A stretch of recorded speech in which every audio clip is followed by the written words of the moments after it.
الحمد لله نحمده ونستعينه ونستغفره ونؤمن به ونتوكل عليه ونعوذ بالله من شرور أنفسنا ومن سيئات أعمالنا من يهده الله فلا مضل له ومن يضلله فلا هادي له ونشهد أن سيدنا وسندنا ومولانا محمدا عبده ورسوله.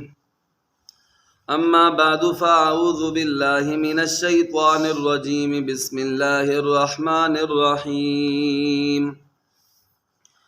الله يصطفي من الملائكة رسلا ومن الناس إن الله سميع بصير يعلم ما بين أيديهم وما خلفهم وإلى الله ترجع الأمور. يا أيها الذين آمنوا اركعوا واسجدوا واعبدوا ربكم وافعلوا الخير لعلكم تفلحون. صدق اللہ العظیم. میرے معزز سامعین و ناظرین اکرام، آج کے اس درس قرآن میں نے آپ کے سامنے سورۃ الحج کی آیت نمبر 75 سے لے کر آیت نمبر 77 تک 3 آیات تلاوت کرنے کی سعادت حاصل کی ہے.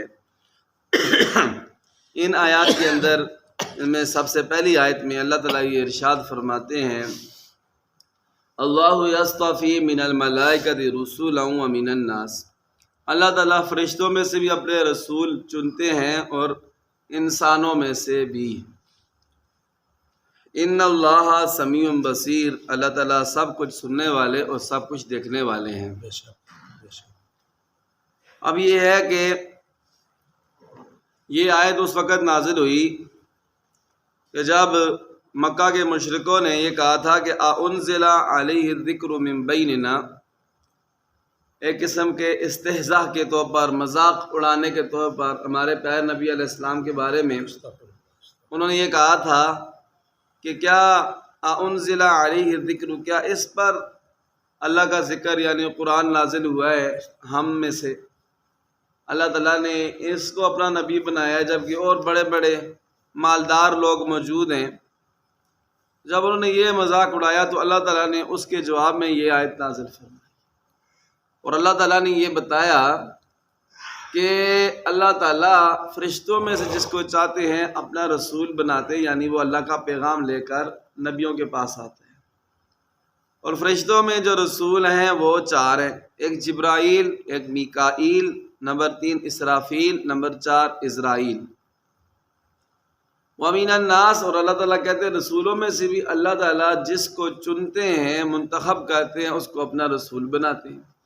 تو اللہ تعالیٰ نے کم و بیش 1.25 لاکھ انبیاء بھیجے، جن میں سب سے پہلے نبی حضرت آدم علیہ السلام اور سب سے آخری نبی ہمارے پیارے نبی حضرت محمد مصطفیٰ صلی اللہ علیہ وسلم.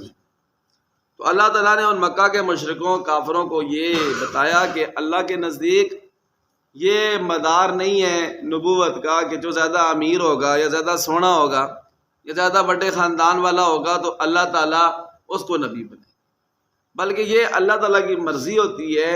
اللہ تعالیٰ بندوں میں جس کو اپنی مرضی سے چنتے ہیں اللہ تعالیٰ اس کو اپنا نبی اور رسول بناتے ہیں. تو تمہارا یہ اعتراض کہ جی یہ یتیم پیدا ہوئے ہیں، ان کے پاس کوئی زیادہ مال و دولت نہیں ہے اور بڑے بڑے مالدار لوگ موجود ہیں، تو یہ ایک ایسے فضول قسم کا سوال ہے. اللہ تعالیٰ مالداری کو اور دولت کو نہیں دیکھتے. اللہ تعالیٰ اپنی مرضی سے جس کو چاہتے ہیں اپنا رسول اور نبی بناتے ہیں، اور اللہ تعالیٰ سے پوچھنے کا کسی کو اختیار نہیں ہے. اللہ تعالیٰ سب کچھ سننے والے، سب کچھ دیکھنے والے. اللہ نے جس کو بھی اپنا نبی اور رسول بنایا ہے، اللہ تعالیٰ اس کی ساری زندگی اللہ تعالیٰ کے سامنے. اللہ تعالیٰ نے ان کو سننا بھی، ان کی ہر بات کو سنا ہے، اور اللہ تعالیٰ ان کے ہر عمل کو اللہ تعالیٰ دیکھ رہے. یعلم ما بین ایدیہم وما خلفہم، وہ ان سب فرشتوں، آدمیوں کی آئندہ اور گزشتہ سب حالتوں کو اللہ تعالیٰ جانتے ہیں. یعنی جو پہلے کی حالات ہیں فرشتوں کی اور نبیوں کی اللہ تعالیٰ کو وہ بھی پتہ ہے، جو نبوت ملنے کے بعد کے حالات ہیں اللہ تعالیٰ کو وہ بھی پتہ ہے. دوسری ایک اس کی تفسیر یہ بھی کی حضرت عبداللہ بن عباس نے کہ آگے سے مراد یہ کہ جو عمل انہوں نے آگے بھیجے ہیں وہ بھی اللہ تعالیٰ کو پتہ ہیں، اور جو پیچھے چھوڑے ہیں وہ بھی اللہ تعالیٰ کو پتہ ہے، اللہ تعالیٰ کے علم میں ہے.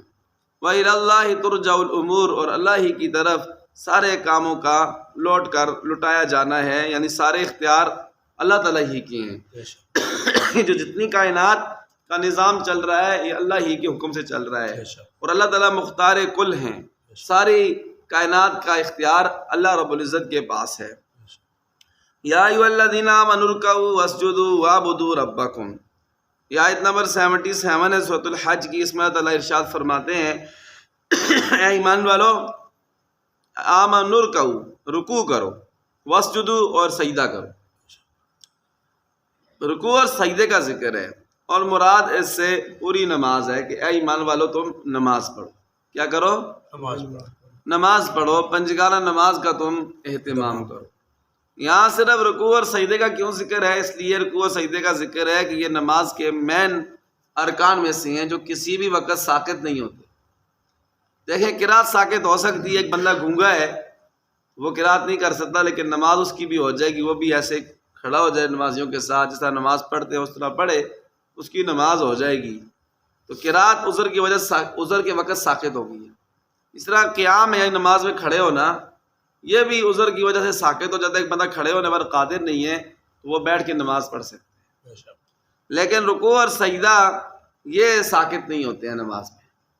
ایک بندہ اگر رکوع اور سجدہ اس طرح نہیں کر سکتا ہے تو وہ سر کے اشارے سے کر لے، اور اگر سر کے اشارے سے بھی رکوع سجدہ نہیں کر سکتا ہے تو پھر امام اعظم ابو حنیفہ رحمۃ اللہ علیہ فرماتے ہیں وہ تھوڑا موقوف کر لے نماز کو، جب وہ قادر ہو جائے تو پھر نماز پڑھے، اس لیے کہ رکوع اور سجدے کے بغیر نماز نہیں ہوگی۔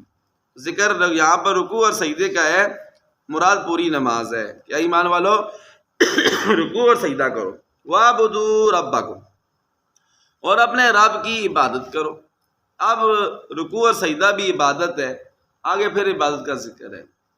وَاعْبُدُوا رَبَّكُمْ میں ساری عبادتیں آ گئیں، نماز، روزہ، زکوٰۃ، حج، جتنی بھی عبادات ہیں وہ ساری کی ساری اس وَاعْبُدُوا رَبَّكُمْ میں آتی ہیں۔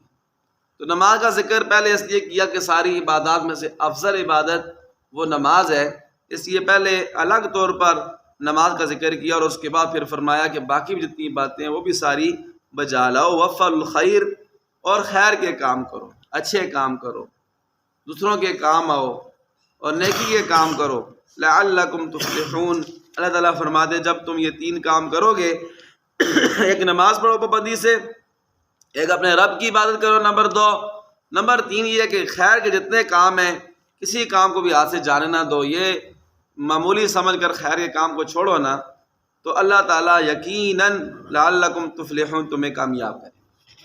آج جو ہمیں پریشانی ہوتی ہے، جو ہمیں نقصان ہوتا ہے، جو ہم ٹینشن کا شکار ہوتے ہیں، اس کی وجہ یہی ہے کہ ہم نے اللہ کے در کو چھوڑ دیا ہے۔ لازمی بات ہے جب ایک بندہ ایک پولیس افسر کا نافرمان ہو کر سکون سے نہیں بیٹھ سکتا ہے، صدر وزیر اعظم کا نافرمان بن کے سکون سے نہیں بیٹھ سکتا ہے، تو ایک بندہ اگر اللہ کا نافرمان اور باغی ہے تو اس کو کیسے سکون ملے گا؟ اس لیے اگر سکون چاہتے ہیں تو اللہ تعالیٰ فرماتے ہیں نماز میں تمہیں سکون ملے گا، نماز پڑھو اور اللہ نے جو یہ باتیں تمہارے اوپر فرض کی ان کو بجا لاؤ، وَافْعَلُوا الْخَيْرَ، اور نیکی کے کام کرو، لَعَلَّكُمْ تُفْلِحُونَ، یقیناً اللہ تعالیٰ تمہیں کامیاب کرے گی۔ یہاں میرے محترم سامعین ایک مسئلہ اور ہے، وہ یہ ہے کہ اس آیت کے ساتھ نا جب یہ آپ 17واں پارہ کھولیں گے، آیت نمبر 77 کھولیں گے تو اس کے ساتھ لکھا ہوگا سجدہ۔ آپ کو پتہ ہے ہمارے امام اعظم ابو حنیفہ رحمۃ اللہ علیہ کے نزدیک، جن کے ہم مقلد ہیں، قرآن پاک میں کل 14 سجدے ہیں۔ کتنے سجدے ہیں؟ 14 سجدے ہیں۔ اور یہ جو سورۃ الحج ہے اس میں پہلے بھی ایک دفعہ سجدے کا ذکر ہے، یہاں دوسری دفعہ سجدہ آ رہا ہے۔ تو امام اعظم ابو حنیفہ اگر اس سجدے کو ملائیں نا پھر 15 سجدے بن جاتے ہیں۔ تو امام اعظم ابو حنیفہ رحمۃ اللہ علیہ، امام مالک رحمۃ اللہ علیہ، امام سفیان ثوری رحمۃ اللہ علیہ، ان کے نزدیک یہ ہے کہ یہ جو سورۃ الحج میں دوسری دفعہ آیت سجدہ آ رہی ہے، یہ اس سے مراد سجدہ تلاوت نہیں ہے، اس سے مراد سجدہ تلاوت یعنی یہ پڑھنے والے پر، سننے والے پر سجدہ واجب نہیں ہوگا، سجدہ تلاوت واجب نہیں ہوگا۔ قرآن پاک میں 14 ہی سجدے ہیں، اور یہاں پر جو سجدے کا ذکر ہے اس سے مراد نماز کا سجدہ مراد ہے۔ کون سا سجدہ مراد ہے؟ نماز کا۔ اور اس کی دلیل یہ ہے کہ یہاں پر سجدے کا ذکر رکوع کے ساتھ ہے۔ کس کے ساتھ ہے؟ ارکعوا واسجدوا، رکوع کرو اور سجدہ کرو.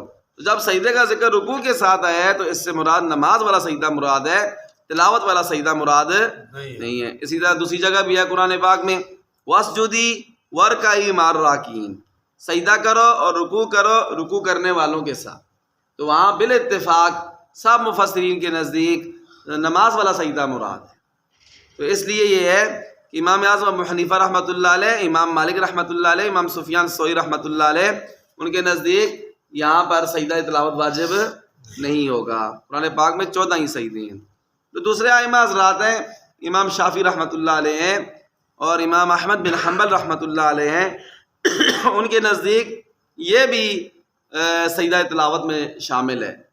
ان کی دلیل ایک حدیث پاک ہے جس میں یہ آتا ہے، حضرت عقبہ بن عامر رضی اللہ تعالی عنہ کی حدیث ہے.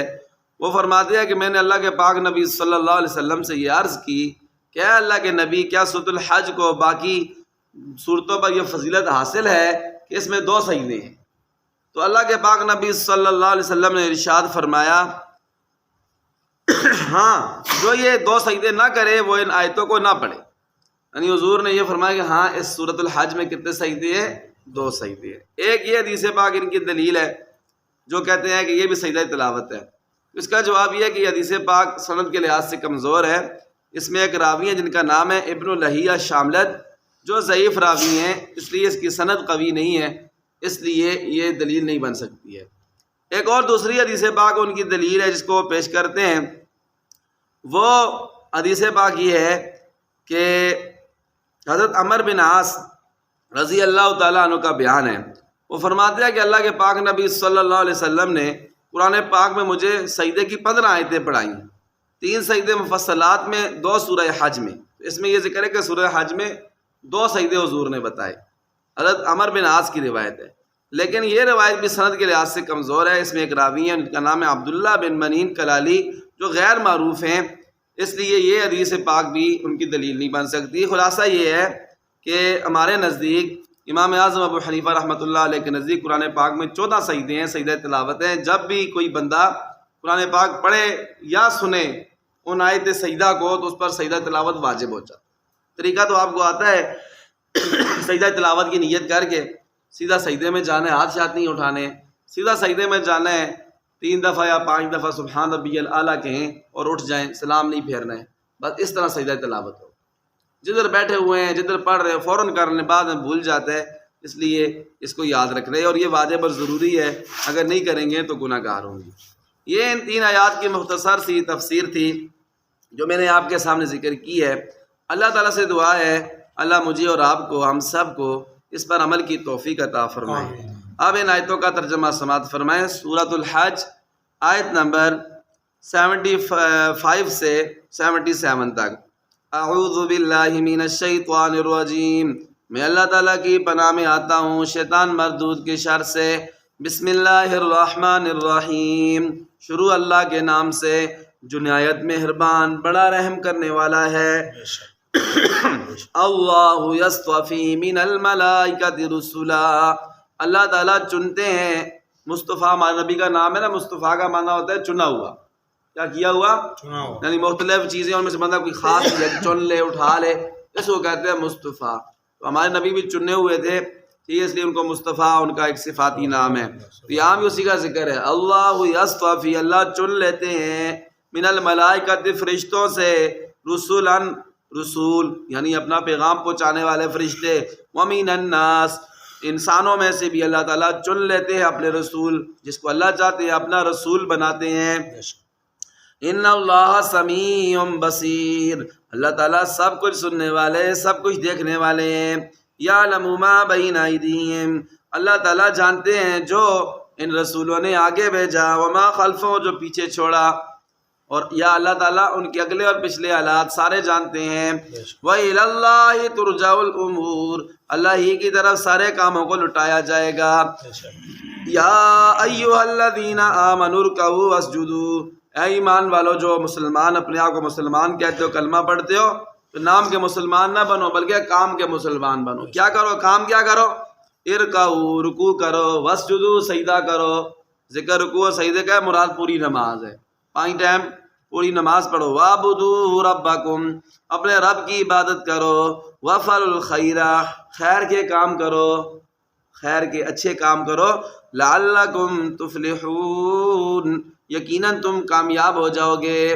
اللہ تعالی ہم سب کو عمل کی توفیق عطا فرمائے۔ ربنا تقبل منا انک انت السمیع العلیم وتب علینا یا مولانا انک انت التواب الرحیم۔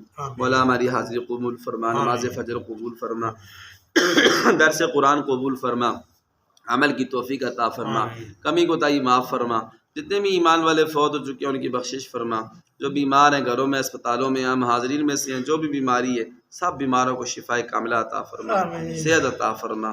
مولا کریم حاضرین محفل کی جو بھی جائز دلی حاضر سب کی جائز حاجات پوری فرما، صبر اپنا فضل کرم فرما، اپنی رحمتوں کا نزول فرما، ہر ایک شر سے محفوظ فرما۔